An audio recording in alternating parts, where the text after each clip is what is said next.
Praise the Lord. இந்த நல்ல அதிகாலை வேளைக்காக கர்த்தருக்கு நன்றி சொல்லுகிறேன்.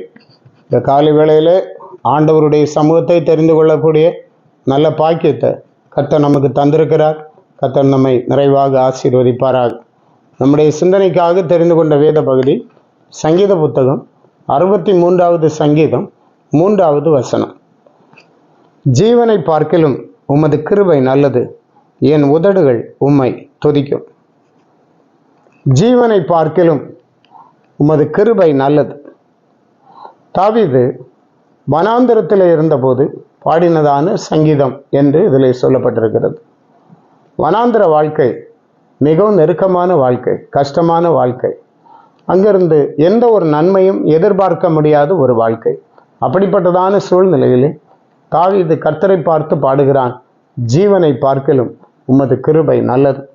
இந்த நாளிலே நம்முடைய வாழ்க்கையிலும் கூட இப்படிப்பட்ட சம்பவங்கள் குறுக்கிடுகிறது உண்டு. மனாந்திரத்தை போன்ற வாழ்க்கையில் ஒரு அடி கூட முன்னாக எடுத்து வைக்க முடியாமல் சிக்கி தவிக்கிறதான வேலைகள் என்று பார்க்கிறோம். அப்படிப்பட்டதான சூழ்நிலையில் ஆண்டவருடைய பிள்ளைகள் ஆண்டவருடைய கிருபையை மாத்திரம் நாம் நம்ப வேண்டும். வேத புத்தகம் சொல்லுகிறது, இக்கட்டில் மனுஷனுடைய உதவி விருதா, தேவனாலே பராக்கிரமம் செய்வோம். கர்த்தர் நம்மோடு இருப்பாரே, ஆனால் கர்த்தருக்காக பெரிய காரியங்களை நம்மால் செய்தெடுக்க முடியும் என்று பார்க்கிறோம். இன்னும் கூட நாம் படிக்கும்போது சங்கீத புத்தகம் 5ஆம் சங்கீதம் 7வது வசனத்தில், நானும் உம்முடைய மிகுந்த கிருபையினாலே உமது ஆலயத்துக்குள் பிரவேசித்து உம்முடைய பரிசுத்த சந்நிதிக்கு நேரே பயபக்தியுடன் பணிந்து கொள்வேன் என்று சங்கீதக்காரன் சொல்லுகிறான். நானும் உம்முடைய மிகுந்த கிருபையினாலே உம்முடைய ஆலயத்துக்குள் பிரவேசிப்பேன். எல்லாம் கர்த்தருடைய கிருபை. கர்த்தரை ஆராதிக்க ஆண்டவர் நம்மை கொண்டு போய் சேர்க்கிறார் பாருங்க. தேவ கிருபை.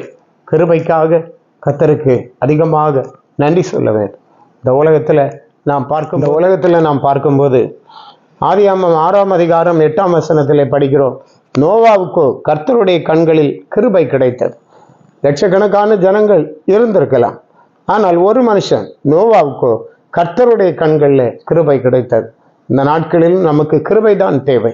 ஆண்டவருடைய கண்களில் நமக்கு கிருபை கிடைக்கும்படி கர்த்தரை நோக்கி நாம் பார்க்க வேண்டும். தேவனுக்கு பிரியமாய் நாம் காணப்பட வேண்டும். சங்கீதம் 32:10வது வசனம் சொல்லுகிறது, கர்த்தரை நம்பி இருக்கிறவனையோ கிருபை சூழ்ந்து கொள்ளும். அன்பான தேவ பிள்ளைகளே, நாமெல்லாம் கர்த்தரை நம்பி இருக்கிறவர்கள். நிச்சயமாக ஆண்டவருடைய கிருபை உங்களை சூழ்ந்து கொள்ளும். கர்த்தர் உங்களை மேன்மையாய் நடத்துவார். ஜீவனை பார்க்கிலும் உமது கிருபை நல்லது, என் உதடுகள் உம்மை துதிக்கும். கர்த்தரை எப்போதும் துதித்து கொண்டிருப்போம். கர்த்தருக்கு எப்போதும் நன்றி சொல்லிக் கொண்டே இருப்போம். கர்த்தரை எப்போதும் ஸ்தோத்தரித்து கொண்டே இருப்போம். அவர் எல்லாவற்றையும் பார்த்து கொள்ளுகிற தேவன். இந்த வார்த்தைகளால் கர்த்தர் உங்களை ஆசீர்வதிப்பாராக. ஜெபிப்போம். நல்லவரும் நன்மை செய்கிறவரும் கிருபை மிகுந்தவருமாயிருக்கிற எங்கள் பரிசுத்த தேவனே, இந்த அருமையான நேரத்துக்காக கர்த்தருக்கு நன்றி சொல்லுவோம். நேற்று மீண்டும் என்று மாறாதவர் பிள்ளைகளை பலப்படுத்தும், நன்மைகளால் நிரப்பும். தேவ கிருபை இவர்களை ஆட்கொண்டு நடத்தட்டும், சூழ்ந்து கொள்ளட்டும். இந்த நாளும் ஆசீர்வாதமாய் இருக்கட்டும், பலப்படுத்தும். இயேசு மூலம் கேட்கிறோம் பிதாவே. ஆமென். ஆமென். God bless you.